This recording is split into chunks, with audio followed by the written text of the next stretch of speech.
Dear guests, 예, 귀빈 여러분 안녕하십니까?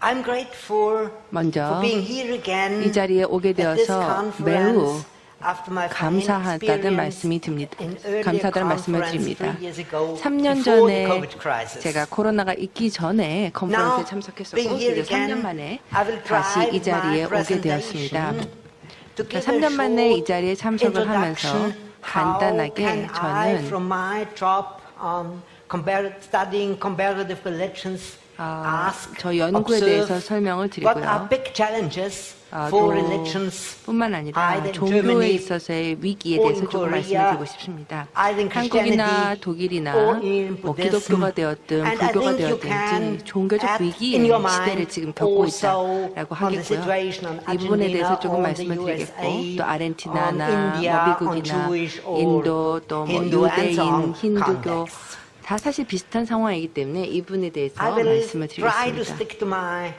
manuscript 특별히 as 제가 a 원고가 kindness 있기 to the 때문에 translator. And 원고를 also to keep 읽도록 with the 하겠습니다. schedule. 예, So I 그래서 will try 시간을 좀 to 아끼기 read. 위해서 sorry. 원고를 읽도록 하겠습니다. Okay, yes. It is well known that the COVID-19 아시다시피 pandemic 코로나 brought some 위기는 existential crisis, 많은 사람들에게 큰 both for 제약을 religious persons and 주었습니다. non-religious ones. 예, 종교인이나 비종교인이나 모두에게 제약을 주었는데요. 전염의 위험 때문에 다수의 공공활동과 모임이 중단되었고 감염자들은 스스로를 격려하고 사회적인 접촉을 자제해야 했으며 상당수의 사람들이 병원에 입원하거나 심지어 중환자실로 보내졌습니다. 저희 논문은 종교가 이러한 상황에 대해서 어떤 식으로 대처했는지에 대한 그 양상을 논의해 보고자 합니다. 예, 그래서 여러 가지 다양한 방역 대책이 시행되는 상황에서 어떻게 종교적 돌봄을 시행을 하고 종교단체들이 계속해서 모임과 소통을 계속했는지에 대해서 말씀을 드리도록 하겠습니다. 또한 그럴 뿐만 아니라 임종하는 사람들에게 마지막 숨을 거둘 때까지 도움과 위안을 주고 사랑하는 사람을 잃은 유족들의 슬픔에 대해서 종교는 어떻게 대처할 수 있을지에 대해서 말씀을 드리겠습니다.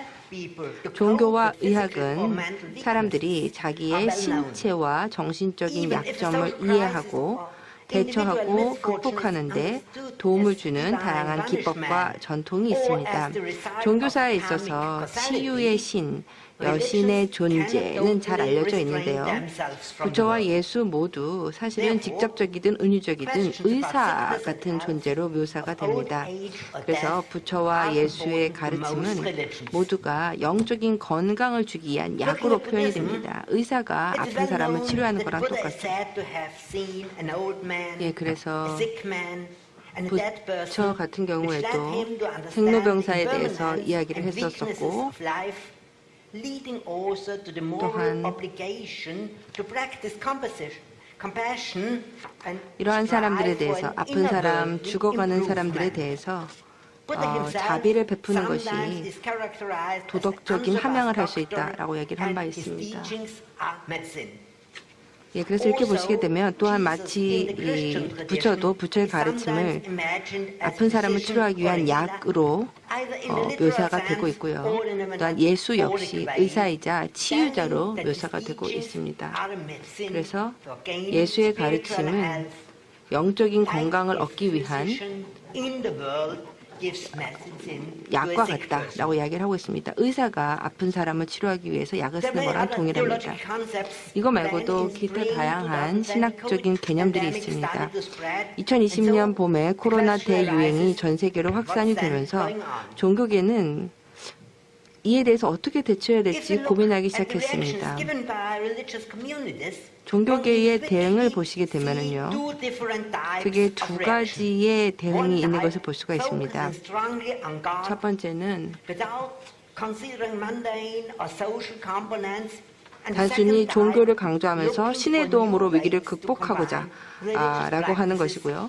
그리고 또 한 층은 당국의 규제를 제대로 준수하고 따르면서 자발적으로 통제를 하는 그러한 집단이었습니다. 예, 그래서 신의 도움만으로 위기를 극복해야 한다. 그리고 종교를 강조했었던 이런 그룹들 같은 경우에는요, 당국의 집합 금지 조치나 종교 모임에 대해서 피하자라고 하는 제안을 무시한 채 대면 종교 의식을 지속했습니다.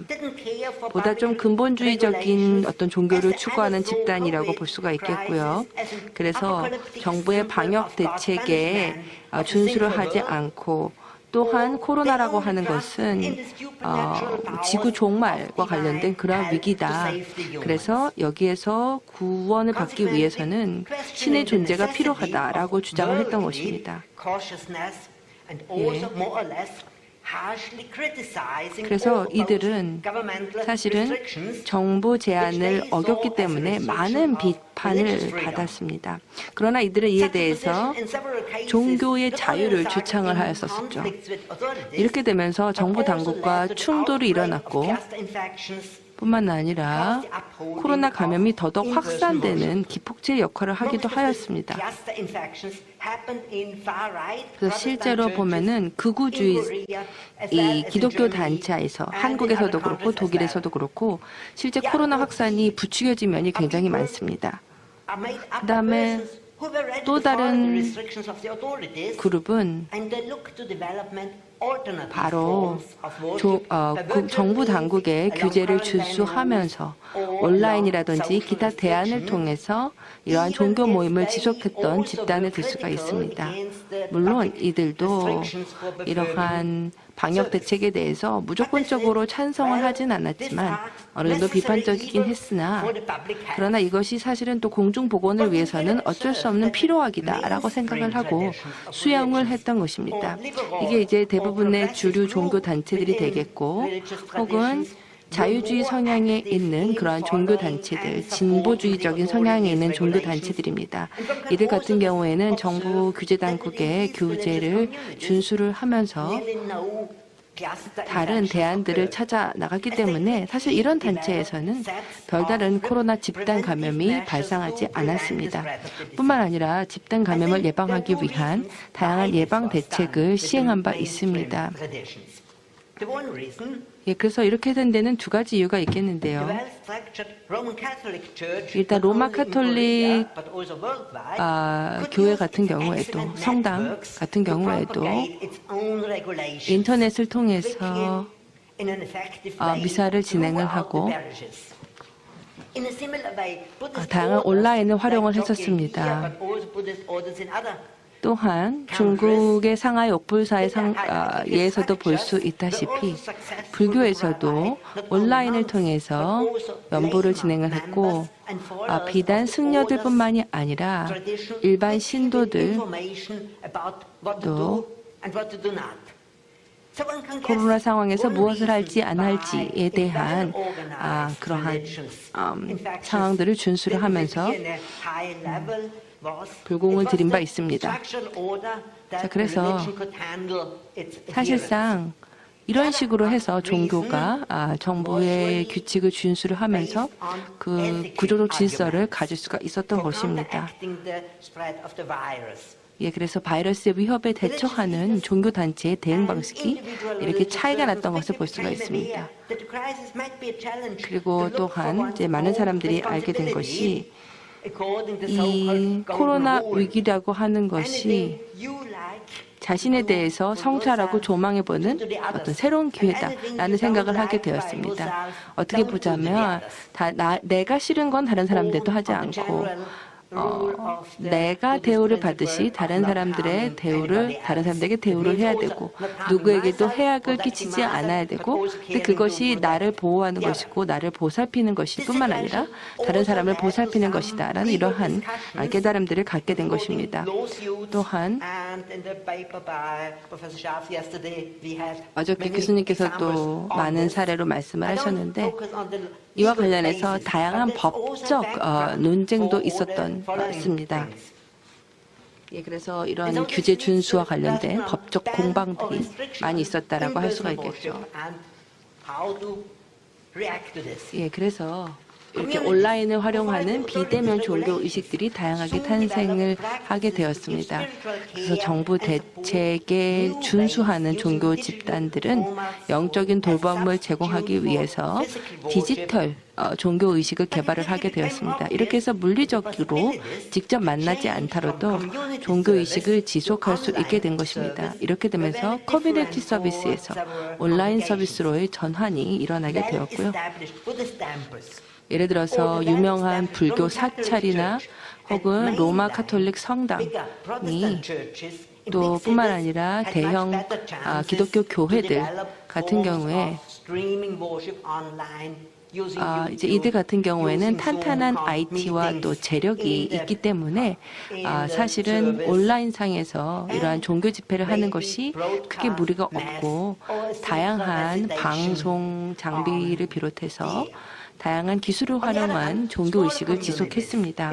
하지만 농촌 지역이나 낙후된 지역에 위치해 있는 그 상대적으로 규모가 작은 그러한 종교단체들 같은 경우에는 대면 의식에서 비대면 의식으로 넘어가는 것이 사실 쉽지가 않았고 이런 것들에 있어서 어려움을 겪은 바 있습니다. 자, 그렇게 해서 일단 두 가지가 있겠는데요. 일단 긍정적인 측면이라고 한다면 이미 사전 녹화한 그러한 영상이나 아니면은 비디오 컨퍼런스 같은 것들을 통해서 사실은 이제 종교 공동체 내에 있는 회원들 간에 더 활발한 커뮤니케이션이 가능해지게 되었습니다. 이것이 장점이라고 할 수가 있겠고요. 실제로 2022년도에 여기 보시게 되면은 중국 상하이에 있는 유명한 옥불사라는 사찰에서 온라인으로 연보를 진행을 했고 이것을 중계를 했습니다. 예, 그래서 이 이제 사찰을 방문하시는 모든 신도들 같은 경우에는 다 이제 마스크를 써야 됐고 그리고 또한 이전에 이 사찰에서 직접 불공을 드리던 신도들 같은 경우에는 집에서 휴대폰이나 노트북으로 이러한 연불이 이루어지는 현장을 지켜보고 시청을 했습니다. 그러면서 사실은 자기 집에 있으면서도 이 연불과 불공에 드리는 과정에 함께했던 것입니다. 종교의식에 함께 참여하는 것이죠. 두 번째 사례는 카톨릭 미사의 사례인데요. 여기 보시면은 세 분의 카톨릭 신부가 미사를 진행하고 있는 걸 볼 수가 있습니다. 그런데 앞에 좌석은 다 비어 있죠. 자, 그래서 사실은 이 홀이 굉장히 컸는데, 이걸 보시게 되면, 그래서 이 미사 같은 경우에도 집으로 다 중계가 되어서 신도들은 집에서 가족들과 함께 온라인으로 미사를 시청하면서 적극적으로 이 미사에 참여를 했던 겁니다. 예, 그래서 이렇게 뭐 성부, 성자, 뭐 이런 그 신호도 하고 또 일어나라고 할 때 일어나고 앉으라고 할 때 앉고 이런 식으로 적극적으로 미사에 참여를 했기 때문에 어떤 식으로든지 종교의식이 진행이 될 수가 있었습니다. 자, 그런데 문헌에 보게 되면 자, 그래서 이게 단순히 어떤 예식을 그냥 일방적으로 지켜보는 것이 아니라 적극적으로 참여하는 것이 가능해졌다라는 것이고 또한 디지털 기술을 통해서 이러한 종교의식을 진행을 할 때 종교 생활에 도움이 된다라는 것이 연구를 통해서 증명이 되었습니다. 예, 특별히 뭐 여러 가지 설교나 혹은 뭐 이런 종교 의식들이 온라인으로 중계가 되면서 영적, 정신적 건강에도 도움이 되었다라고 얘기를 하고 있고요. 예, 그래서 코로나 위기에도 불구하고 종교의식이 완전히 큰 타격을 받은 것은 아니라는 것이죠. 그래서 뭐 종교인들 같은 경우에도 컴퓨터 앞에서 이런 의식에 대해서 준비를 하고 그런 다음에 의식을 진행을 할 수가 있었고요. 그런 참여하는 이 신도들 같은 경우에도 예를 들어서 컴퓨터 앞에다가 불상이나 향이나 이런 것들을 갖다 놓고 의식에 함께 참여할 수 있었던 것입니다. 기독교인들이나 천주교인들 같은 경우에도 컴퓨터 앞에다가 뭐 꽃이나 향초 이런 것들을 이제 놓고 같이 예배를 본 것이죠. 이런 식으로 해서 종교의식이 진행이 될 수가 있었습니다. 하지만 카톨릭 같은 경우에 어려움이라고 한다면 어떻게 이제 카톨릭 미사에서 가장 핵심은 성체를 봉헌하는 것인데요. 그런데 이 축송된 성체를 직접 받아먹지 않으면서 어떻게 이 성체와의 영적인 교감을 이루느냐, 이것이 이제 문제가 있었습니다. 왜냐하면 온라인으로 미사에 참석을 할 때는 성체를 받아먹을 수가 없는 것이죠. 그래서 독일에서는 일부 신부들이 이 문제를 극복하기 위해서 이런 방법을 썼습니다. 어떻게 했느냐? 일단 성체 성사의 현장을 인터넷으로 중계를 합니다. 그래서 이제 아무도 미사에는 참석을 하지 않습니다. 그런 다음에 30분이 지나서 신부가 교회 밖으로 나간 다음에 사람들을 야외에서 성체를 제공을 해주는 겁니다. 그래서 교회 성당에 찾아온 신도들한테만 성체를 주는 것이었었죠. 사실 저는 이런 거에 대해서 좀 회의적이기 때문에 제가 이런 행사에 직접 참여하진 않았었습니다. 사실 의미 자체가 중요하다고 생각을 했기 때문이죠. 근데 어찌됐건 이런 식으로 야외 미사를 진행을 했었습니다. 그래서 눈만 오지 않으면 야외 미사가 또 많이 진행이 되었었습니다. 그래서 아침에는 온라인으로만 미사를 하고 그런 다음에 미사가 끝나고 나서 이제 온라인 미사가 끝나고 나서 야외로 나가서 현장에 참여해 있었던 신부들한테 성체를 주는 그런 식으로 굉장히 좀 유연하게 미사를 진행했다라고 할 수가 있겠죠. 이렇게 하면서 어떤 그 성체의 영적인 의미도 보존하면서 또 직접 받아먹을 수도 있게 물리적인 어떤 그러한 성격도 보존할 수 있었다라는 겁니다. 근데 이제 사람들이 종종 이야기하는 것이 뭐냐면 이렇게 온라인 미사를 하다 보니까 직접적인 어떤 인터랙션을 할 수가 없게 되고 그런 어떤 감각적 경험, 사회적 상호작용이 좀 불가능하다라고 얘기를 했습니다. 그래서 이게 좀 단점이라고 볼 수가 있죠. 하지만 교육이나 설교에는 온라인이 상당히 효과적입니다. 그런데 노래는 온라인에서만 부르게 되면 뭐 찬송이든 개송이든지 간에요. 이제 자기 혼자서 부르게 되면 그게 좀 잘 느낌이 안 살고 실감이 안 난다라는 거죠. 컴퓨터 앞에서 혼자 부르게 되면 별로 느낌이 없고 사실 이게 좀 쉽지 않다라는 겁니다. 그래서 상대적으로 가족이 있으신 분들은 뭐 부모랑 애들이랑 같이 컴퓨터 앞에 앉아서 노래를 부르면 어느 정도 이게 함께 한다라는 우리가 커뮤니티 안에 있다. 이 공동체 의식을 느낄 수가 있고 상호작용을 느낄 수가 있는데 혼자 하시는 분들은 그것마저도 쉽지가 않다라는 것이죠. 자, 그래서 이게 이제 온라인 종교 의식의 어떤 장단점이라고 할 수 있습니다. 어떤 경우에는 좀 장점이 있지만 어떤 경우에는 좀 극복하기 어려운 단점들이 있다라는 것이죠. 그래서 어찌됐건 온라인을 통해서 또 이제 소규모로 만나게 해서 혹은 소회의실을 둬가지고 서로 격려를 하면서 좀 이러한 단점들을 극복해 나갈 수도 있다. 1대 다의 대규모 온라인 종교 의식의 어떤 한계를 좀 극복해 나갈 수도 있다라는 것이죠.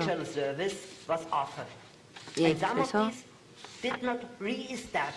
또한 이렇게 온라인 종교 의식을 하게 되었을 때 직접 만났을 때보다 어떤 그러한 상호작용은 그러나 여전히 좀 쉽지 않았다라는 것입니다. 그리고 또한 공동체 내에서 사람들을 서로 만나지 못하다 보니까 특히 이제 대규모 사찰이나 불교 사찰이나 아니면은 대규모 교회 같은 경우에 이제 제대로 응집이 되지를 못하게 되고 그렇게 되면서 소규모가 떨어져 나가는 그런 현상들도 발생을 하고 있습니다. 그래서 동료 신도들과의 접촉이 제대로 회복되지 않기 때문이죠. 그리고 사실 뿐만 아니라 이 공헌이나 뭐 보시나 헌금이나 이런 것들이 이루어지지 않다 보니까 재정적인 어려움을 겪는 종교단체들이 많게 되었습니다. 사실 사람들이 종교의식에 참여를 하면 끝날 때쯤 해서 헌금이나 뭐 보시를 하게 되어 있는데요.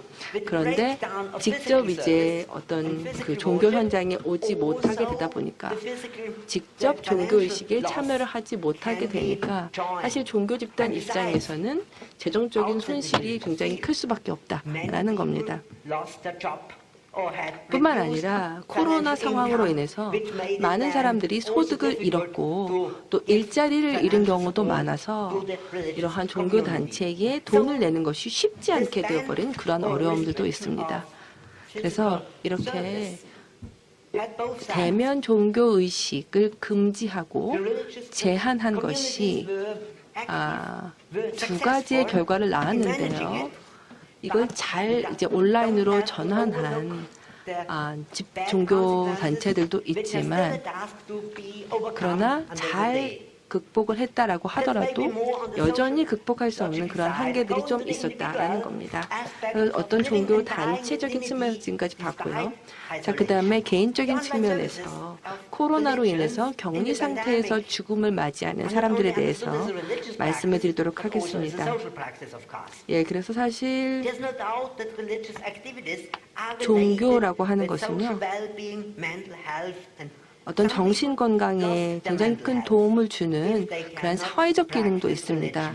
그래서 종교의 수행을 하지 못하면 정신 건강을 잃어버리든 정신 건강에 손상이 오는 그러한 사람들도 있다라는 것이죠.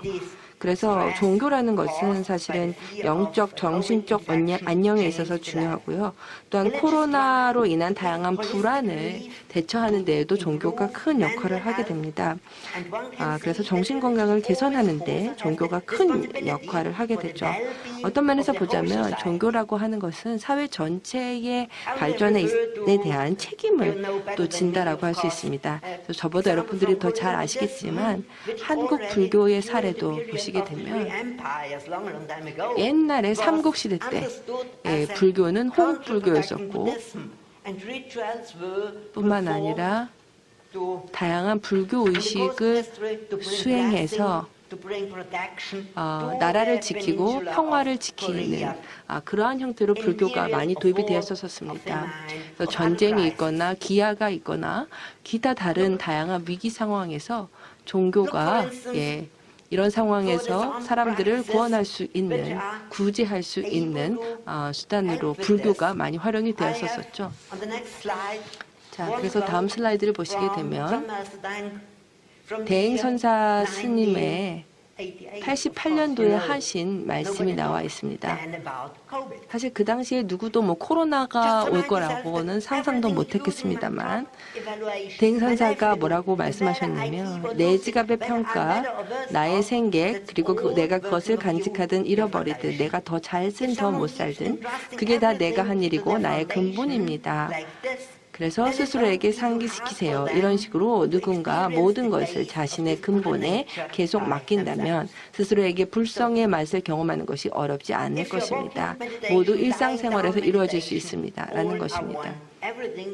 그리고 당신은 당신이 있는 곳에서 바로 실행할 수 있고 모든 것이 명상이 될 수 있습니다. 라고 얘기를 했었습니다. 달라이라마도 비슷한 이야기를 했었죠.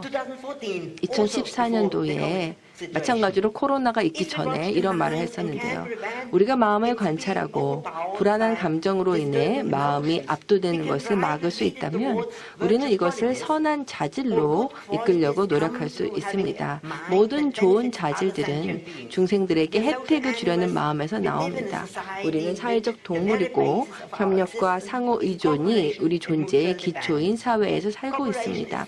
협력은 서로를 향한 사랑하는 태도에 기초합니다.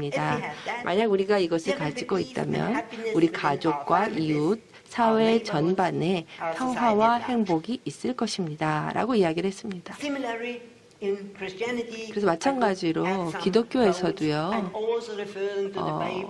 그 종교인들이 했던 말들을 제가 논문에다가 더 추가를 했는데요. 그래서 어떻게 보자면은 서양 종교와 그리고 동양의 불교가 함께 합쳐지는 것도 필요하지 않은가라는 생각을 합니다. 그래서 어떤 분들은 이런 코로나 상황에서요.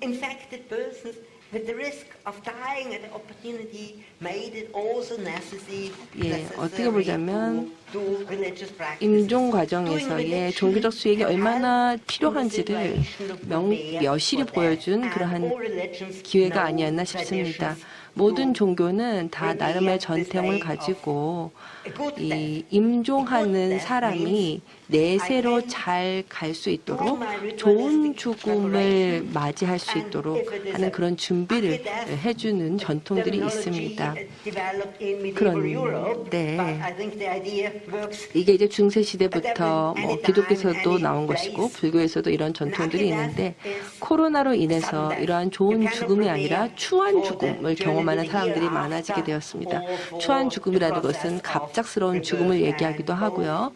혹은 이러한 위로를 받지 못한 상태에서 홀로 죽어가는 것도 추한 죽음이라고 할 수 있습니다. 자, 그래서 코로나가 이 죽음에 대한 준비를 못하게 만들었다라는 것이죠. 예, 그래서 이렇게 격리가 되어 있는 상황에서는 스님이 되었던 신부가 되었든 어떤 종교인도 그 죽음의 현장에 같이 있지를 못하게 되고 격리 조치로 인해서 이 사람은 혼자 죽을 수밖에 없게 되는 겁니다. 그렇게 되면 나쁜 경험이 발생을 하게 되는 것이죠. 예, 그래서 사실은 불교에서는 종교 행사를 통해서 죽음의 불안을 감소시키고 죽음을 잘 준비할 수 있도록 해야 좋은 환생으로 이어질 수 있다. 내세가 좋아질 수 있다라고 얘기를 하는데 병원에서 혼자 코로나로 인해서 죽어가는 사람들 같은 경우에는 이런 불안함을 달랠 수 있는 방법이 없게 됩니다.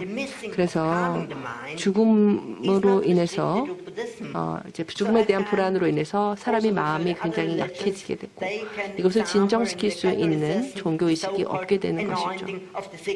카톨릭에서도 임종을 맞이하는 사람들에 대해서는 병자성사를 수행하게 되어 있습니다.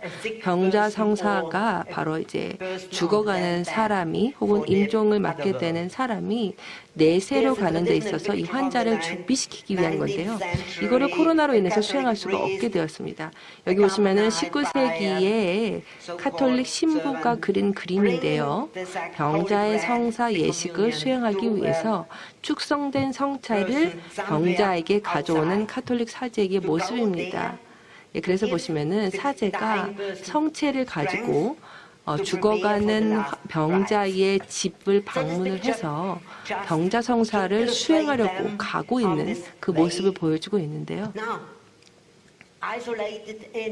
자, 그런데 지금 코로나로 인해서 중환자실에 격리되어 있는 사람들 같은 경우에는 더 이상 종교인들이 가서 어떤 종교적, 영적, 정신적인 지지와 지원을 보여주지 못하게 되고 이것이 사실상 큰 문제가 되고 있습니다. 그래서 어떻게 존엄하게 사망하는 것과 관련해서 사실은 큰 위기가 있다라고 할 수 있습니다. 불교나 기독교나 물론 이제 내세에 대해서 이야기하는 것은 신학적인 차원에서는 차이가 있습니다. 하지만 실제적인 차원에서 죽음을 어떻게 맞이할 것인가에 있어서는요. 사실은 종교 의식 이 두 종교 모두에서 중요하기 때문에 이 종교 의식을 더 이상 할 수 없게 됐다라고 하는 것은 병자, 임종을 맞이하는 병자에게만 심각한 것이 아니라 유족들에게도 매우 큰 고통을 주는 것입니다. 가족을 잃은 고통을 달랠 수 있는 방법이 없게 되는 것이죠. 여기 보시게 되면 결론이 나와 있습니다. 결론은 직접 읽어보시면 되겠습니다. 코로나 팬데믹은 종교와 종교 생활 전반에 큰 영향을 미쳤고 그리고 그러다 보니까 종교 단체들은 이 코로나 악영향에 대처하기 위해서 다양한 이 서비스를 조정을 했다라는 것이죠. 예배 방식, 종교 의식 방식을 조정을 했습니다. 일부에서는 기존 방식을 그대로 고수하고 방역 대책을 무시하였지만 일부에서는 이러한 규칙을 준수하면서 새로운 방법을 찾아냈다는 것이고요. 그 다음에 코로나로 인한 규제는 종교적인 대면 치유의 기회를 놓치게 해서 감염자와 입원 환자를 죽음에 대한 불안을 지닌 채 고립 상태에 남겨놓게 하였다라는 겁니다. 그래서 18년 전에도 쓰나미가 몰아닥쳤고 이로 인해서 급작스러운 많은 사람들이 급작스럽게 이제 사망하게 되면서 이런 종교의 기능과 필요가 대두대가 되었었는데요. 지금도 비슷한 상황이라고 생각합니다. 감사합니다. Thank you for the interesting talk. 예, 훌륭한 발표 감사드립니다. 시간은 조금 초과되었습니다만 질문을 한 가지 정도는 받을 수 있을 것 같습니다. 혹시 질문 있으십니까? 없으시면 제가 간단한 질문을 하나 드리겠습니다. 팬데믹 강제 격리로 인해서 굿 데스를 맞이할 수 있는 그런 찬스가 이제 점점 좀 적어지고 있는 그런 상황인데 앞으로 코로나가 없는 시대를 살기는 어려운 이런 상황이고 보면 굿 데스를 맞이할 수 있는 찬스가 적은 시대를 살 수밖에 없는데 교수님 개인적으로 생각하시기에 그러한 곤란한 어떤 상황을 해결할 수 있는 어떤 방안으로서 개인적으로 생각하고 있는 아이디어가 있으신지 그 문제하고 또 이런 시대에 스님들이나 목사, 신부님들과 같은 전문 수행인들이 우리 대중들을 위해서 제공해 줄 수 있는 어떤 솔루션 같은 것이 과연 어떤 것이 있을 수 있는지 그런 부분에 대한 답이 혹시 있으신지 모르겠습니다. 예, 사실 되게 쉽지 않은 질문이네요. 앞으로 미래 어떻게 될지 저 잘 모르겠습니다. 그런데 저는 그래도 상당히 낙관적인 견해를 가지고 있습니다. 왜냐하면 지금 의료가 그래도 좋아지고 있고 의학이 좋아지고 있기 때문이죠.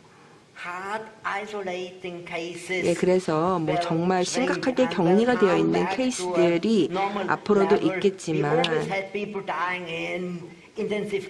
그러나 중환자실에서 홀로 죽어가야 되는 환자의 숫자가 그래도 줄어들지 않을까 점차적으로 라는 생각을 합니다. 그래서 긍정적인 측면이라고 한다면 소위 말하는 심각한 케이스는 앞으로 점점 줄어들 겁니다. 하지만 지금까지의 경험을 비추어서 봤을 때요.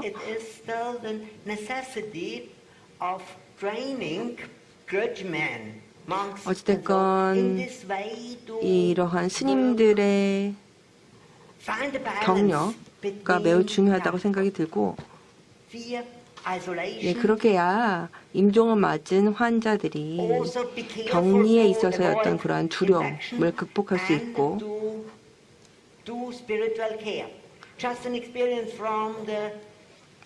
그리고 또한 영적 돌봄을 받을 수 있다고 생각합니다. 제가 때때로 참여하는 교회가 있는데요. 거기에 있는 신부님들 같은 경우에는 굉장히 행동을 조심하고 아주 제한을 많이 가합니다. 그런데 사실 꼭 그럴 필요는 없다라고 생각이 드는데요. 근데 사실 천주교 저희 교회 같은 경우에는 정부보다도 더 많은 제약을 두고 있습니다. 예, 그래서 거의 몇 달 동안 굉장히 오랫동안 아예 교회 문을 닫았습니다. 성당 문을 닫았습니다. 그리고 사람들이 서로 만나지도 않았죠. 그런데 이건 좀 너무 극단적인 케이스다라고 생각이 듭니다. 왜냐하면 많은 사람들이 기다리고 있거든요. 미사에 참여하고 종교의식에 참여할 그날을 기다리고 있는 겁니다. 그래서 무작정 문을 닫는 것은 너무 극단적이라고 생각이 듭니다. 그냥 상황이 안 좋으니까 교회 문 닫자. 이거는 사실은 그렇게 적당한 대응은 아니라고 생각이 들고요. 그래서 이 문제에 어떻게 대응하느냐라고 할 때 결국에는 우리가 더 좋은 방법을 찾아낼 수 있도록 또 다양한 트레이닝이 필요하다고 생각합니다. 그래서 누구도 사실 경험하지 못했던 위기이기 때문에 해법을 찾는 것이 쉽지 않지만 그래도 앞으로 더 많은 해법을 찾기 노력을 해야 될 것 같고요. 또한 기술적으로 그 어찌됐건 다양한 기술들이 있기 때문에 뭐 미사일을 중계한다든지 하는 다양한 방법들을 할 수 있다고 생각합니다. 감사합니다.